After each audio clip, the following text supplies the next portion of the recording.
Tuhan tuh sudah siap untuk memberkati kita, tapi kadang-kadang kita tidak siap untuk menerimanya. Ya, kadang-kadang kita nggak mau menghadiri pertemuan-pertemuan ibadah karena kadang-kadang kita sudah tahu firman Tuhan, tapi kita tidak melakukannya dalam kehidupan sehari-hari. Padahal Tuhan sudah siap untuk memberkati kita, tapi kadang-kadang kita masih mengeraskan hati. Haleluya. Saya mungkin ingin menyaksikan sedikit bagaimana Tuhan menjamah saya. Saya tadinya saya Muslim, ya ayah saya berasal dari Manado, tapi begitu menikah sama ibu saya pindah, sehingga kita 6 orang kakak beradik semua dilahirkan Muslim. Dan kehidupan bergulir seperti biasa, dan saya juga sampai satu saat saya terjun ke dunia entertain sebagai model tadinya, dan juga kemudian pemain film layar lebar, dan kemudian sinetron sampai saat ini. Tapi saudara, saya mau menyaksikan Tuhan itu baik. Karena apa?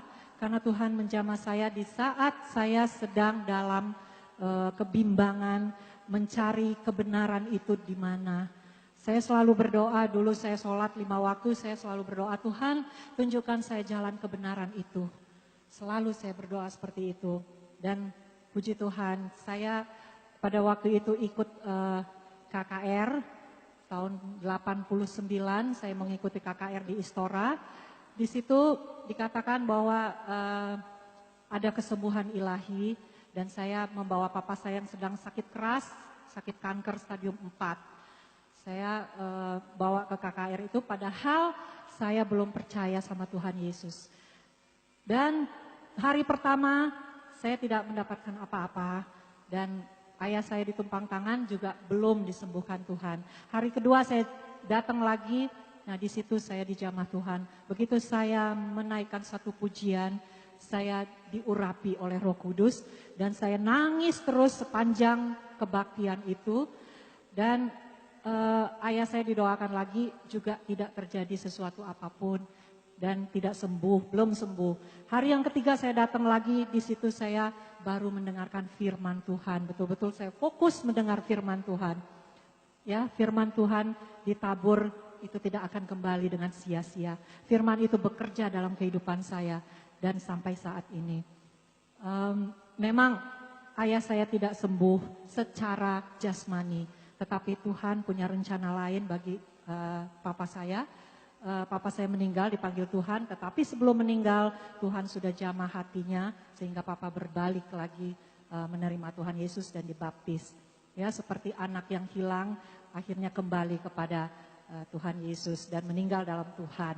Dan bukan hanya di situ saja karya Tuhan dalam hidup saya terus bergumul. Saya baca Alkitab, saya nggak tahu, saya nggak ada yang nginjilin. Ya, saya bertobat lewat pujian, dan saya kebetulan seminggu kemudian ada seminar mengenai Al-Quran dan Alkitab. Saya ikut lagi di situ. Saya membawa 2 kitab suci, dan di situ saya menemukan ayat yang betul-betul membuat saya bertobat, dan ayat ini adalah ayat yang membuat saya tidak ada alasan lain untuk tidak menerima Tuhan Yesus. Di dalam Yohanes 14 ayat 6, di situ dikatakan, akulah jalan dan kebenaran dan hidup. Tidak ada seorang pun yang datang kepada Bapa kecuali melalui aku, kata Tuhan Yesus. Tidak ada nama lain. Ya, tidak ada nama Abraham, Adam, siapapun, Muhammad, tidak ada. Jadi nama Tuhan Yesus, dialah jalan itu, jalan menuju surga. Kebenaran itu, kebenaran yang memerdekakan kita. Ya, amin. Dan juga hidup. Kita memiliki hidup kalau kita percaya kepada Tuhan Yesus. Bahkan hidup yang berkelimpahan. Amin. Di situ saya, aduh Tuhan, selama ini memang saya tidak tahu. Memang kadang-kadang kita binasa karena tidak tahu. Jadi ada satu ayat lagi yang menambah kuatnya saya lagi. Di dalam Kisah Para Rasul 4 ayat 12. Di situ dikatakan, Dan keselamatan tidak ada di dalam siapapun juga. Selain di dalam Dia, maksudnya Yesus Kristus, sebab di bawah kolong langit ini tidak ada nama lain yang diberikan kepada manusia yang olehnya kita diselamatkan. Oh haleluya, haleluya, kita berikan tepuk tangan untuk kemuliaan nama Tuhan. Ya, tidak ada nama lain di bawah kolong langit ini. Luar biasa. Ya, akhirnya saya rindu, saya dibaptis dan saya memanggil hamba Tuhan untuk saya mempelajari. Saya belum tahu itu membaca Alkitab dari mana, dari kitab Kejadian sampai Wahyu, dari mana dulu. Akhirnya saya baca dari awal sampai terus sampai Wahyu. 3 kali saya baca. Saya panggil hamba Tuhan untuk privat, untuk pendalaman Alkitab. Dan sampai saat itu saja saudara, semakin saya mau dekat sama Tuhan, semakin banyak proses-proses yang harus saya jalanin. Proses yang memang tidak enak dan sulit pada waktu itu dirasakan. Ya, saya dulu sebelum saya bertobat, saya masih hidup dalam dosa. Kayaknya hidup saya oke-oke aja gitu, lancar-lancar aja, nggak ada masalah. Jalan aja bergulir gitu. Tapi setelah saya mengenal kebenaran, menerima Tuhan Yesus, mengaku dengan mulut bahwa Yesus Kristus adalah Tuhan, saya diproses masuk dapur ujian.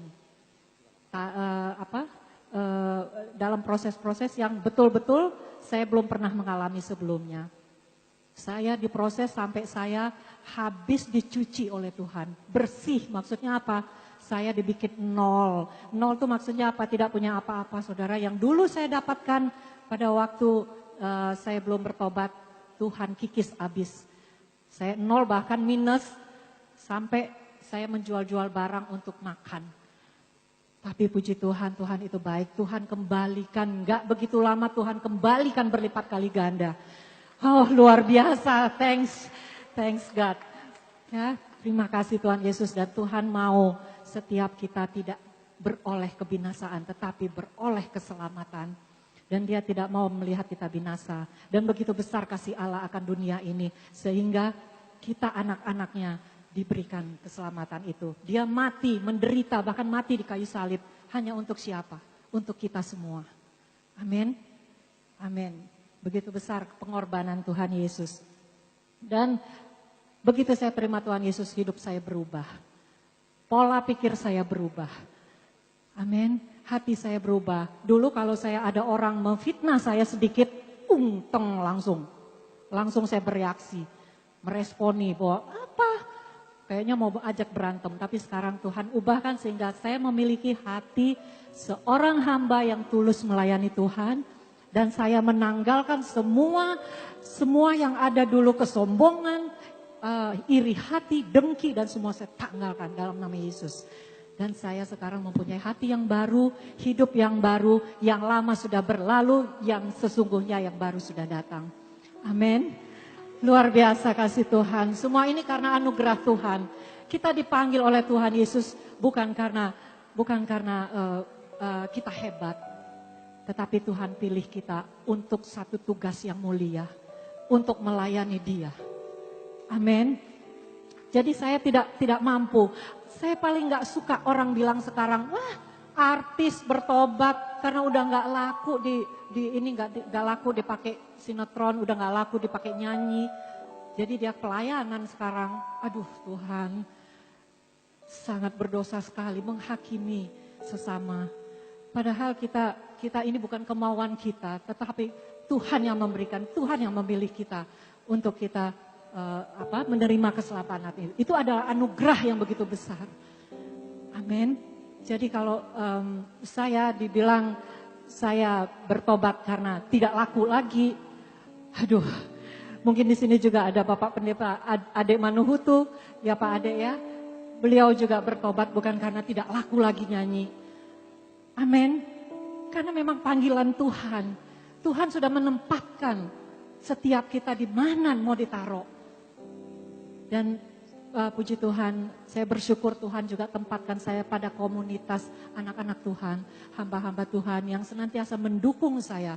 Di saat saya mau jatuh lagi, saya lemah, ada yang menguatkan, tangan Tuhan yang menuntun saya dan memakai orang-orang yang komunitas di sekeliling kita.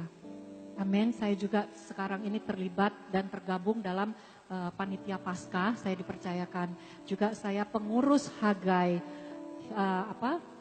Himpunan Gereja Indonesia. Saya juga pengurus juga di Yayasan Makin Mata Air Kasih Indonesia.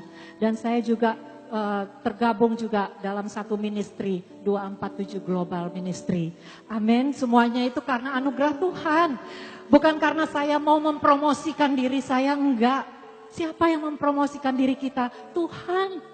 Tuhan Yesus yang mempromosikan diri kita, bukan kita sendiri. Kita manusia, kita hanya mengikut apa kehendak Tuhan. Amin. Dan puji Tuhan, yayasan kita ini bergerak sampai ke pelosok-pelosok desa. Memang kita baru start, baru mulai, tapi Tuhan sudah buka jalan. Ini loh tugas kamu, ini loh yang akan kamu kerjakan. Kita hanya ikut apa Tuhan mau. Amin. Oke, mungkin sampai di situ ya Tuhan akhirnya merubah saya 180 derajat. Dan seperti yang saudara lihat, mungkin kalau saya beberapa tahun yang lalu kita tidak akan bertemu di sini karena saya masih asik juga dengan keduniawian. Tapi puji Tuhan, segala sesuatu kalau kita mengandalkan Tuhan, segala perkara akan terjadi dalam kehidupan kita. Dan tidak ada yang mustahil bagi Tuhan Yesus Kristus. Amin. Dan bagi kita yang percaya kepada Dia. Mari kita semua berharap dan mengandalkan Tuhan dalam kehidupan ini. Persoalan selalu ada dalam kehidupan. Selagi kita masih ada di dunia ini, persoalan tetap ada. Masalah tetap ada. Tapi bagaimana kita menyikapi masalah kita? Kita memandang Tuhan Yesus lebih besar daripada masalah kita. Amin.